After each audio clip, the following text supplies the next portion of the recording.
Coucou les amis, c'est Mimi, j'espère que vous allez bien. Donc suite à mon appel à l'aide sur Facebook pour m'aider à choisir le nom de la recette, j'hésitais entre pecan flour et étoile de pécan. C'est donc étoile de pécan qui l'a remporté haut la main.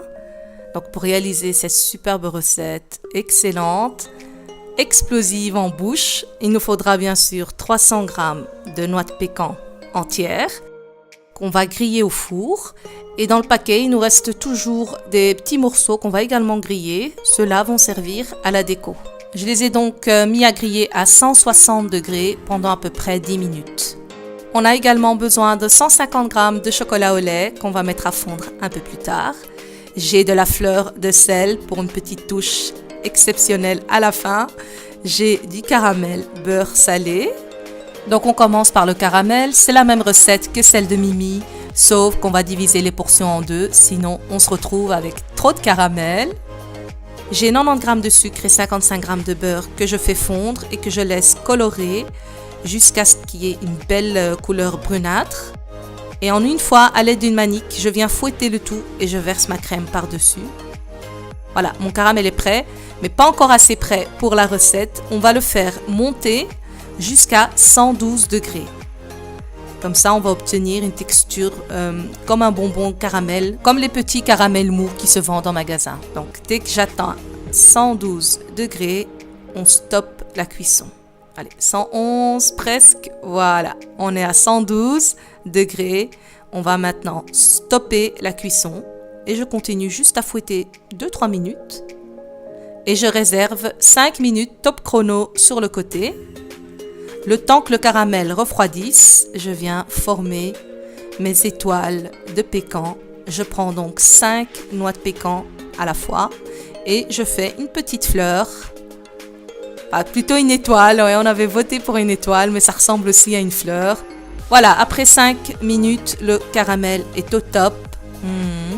Il est encore brûlant, donc faites quand même attention. Et à l'aide d'une petite cuillère, une grande cuillère à soupe plutôt, je viens verser juste au milieu de mon étoile pour figer donc les noix de pécan entre elles. Donc très important, le caramel, on ne le laisse pas refroidir plus de 5 minutes. Vraiment important, sinon on va perdre le brillant et il va déjà commencer à se durcir, on n'aura pas le même rendu. Mon chocolat, je l'ai mis à fondre tout simplement au micro-ondes. On peut le faire fondre au bain-marie si on en a envie.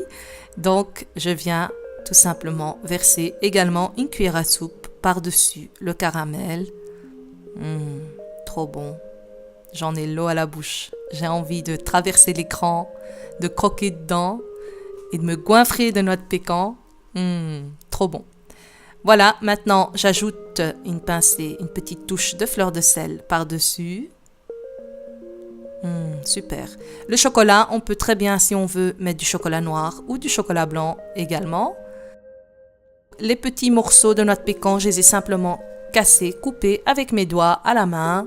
Ils sont croquants, donc ils se coupent tout seuls. Et je viens donc décorer avec les noix de pécan par-dessus le tout. Voilà, je suis sans mots, sans voix. Tout comme les personnes qui ont pu goûter ça en tant que VIP, qui étaient bouche bée de cette explosion de saveurs. C'était vraiment très très bon. Voilà les amis, la recette, il ne reste plus qu'à mettre de côté à température ambiante 1 à 2 heures, le temps que tout se fige bien ensemble. Ensuite, à l'aide d'une spatule, je viens simplement décoller le tout et on obtient notre étoile de pécan. Allez, on voit bien que le caramel a tout figé, il est tout mou. C'est juste trop bon. On fait attention qu'il ne fasse pas trop chaud autour de soi, sinon on n'aura pas le même résultat. Et si on veut, on peut mettre dans des caissettes pour présenter individuellement. Et il ne me reste plus qu'à vous dire, n'oubliez pas de liker, de vous abonner, de partager la chaîne Mimi au pays des délices, de jeter un coup d'œil Instagram et à Facebook.